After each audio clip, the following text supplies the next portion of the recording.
दिया इस जीवन का, सब भार तुम्हारे हाथों में।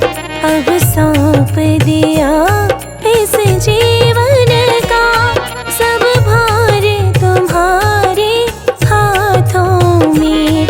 है जीत तुम्हारे हाथों में और हार तुम्हारे हाथों में। है जीत तुम्हारे हाथों में और हार तुम्हारे हाथों में। अब सौंप दिया इस जीवन का।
जो जग में रहो तो ऐसे रहो, जैसे जल में कमल का फूल रहे। जैसे जल में कमल का फूल रहे। मेरे सब गुण दोष समर्पित हो, करतार तुम्हारे हाथों में। अब सौंप दिया इस जीवन का, सब भार तुम्हारे हाथों में।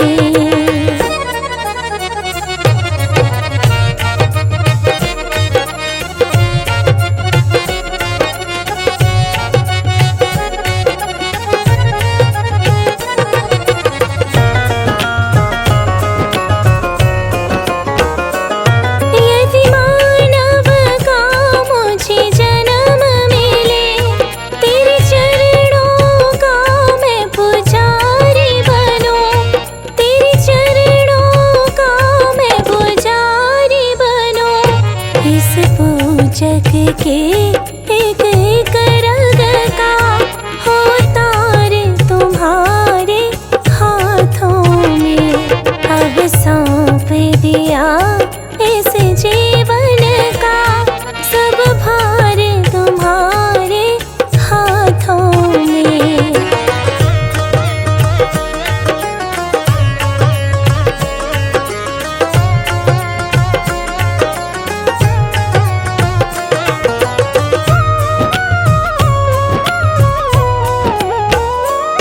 जब जब संसार में जन्म मिले,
सौंप दिया इस जीवन का, सब भार तुम्हारे हाथों में।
जो जग में रहो तो ऐसे रहो, जैसे जल में कमल का फूल रहे, जैसे जल में कमल का फूल रहे।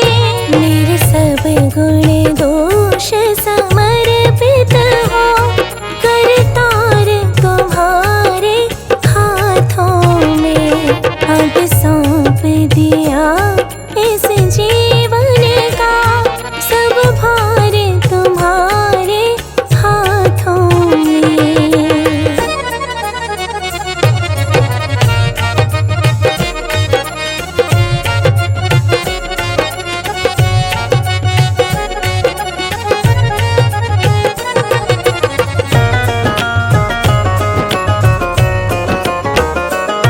यदि मानव का मुझे जन्म मिले, तेरे चरणों का मैं पुजारी बनूं, तेरे चरणों का मैं पुजारी बनूं। इस पूजक के एक एक रग का हो तार तुम्हारे हाथों में। अब सौंप दिया इस जीवन का, सब भार तुम्हारे हाथों में।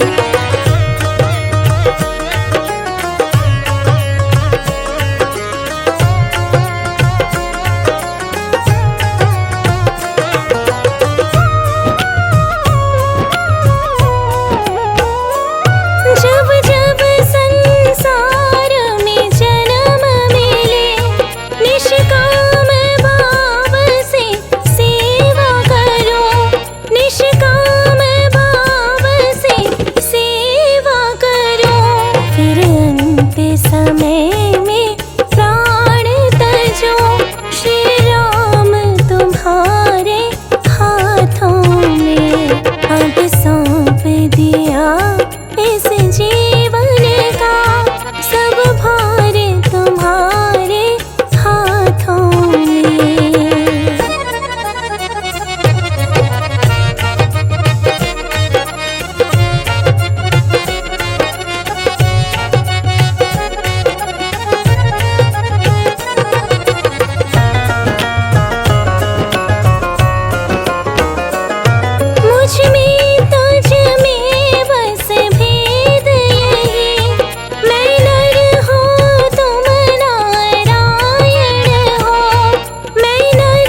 सौंप दी।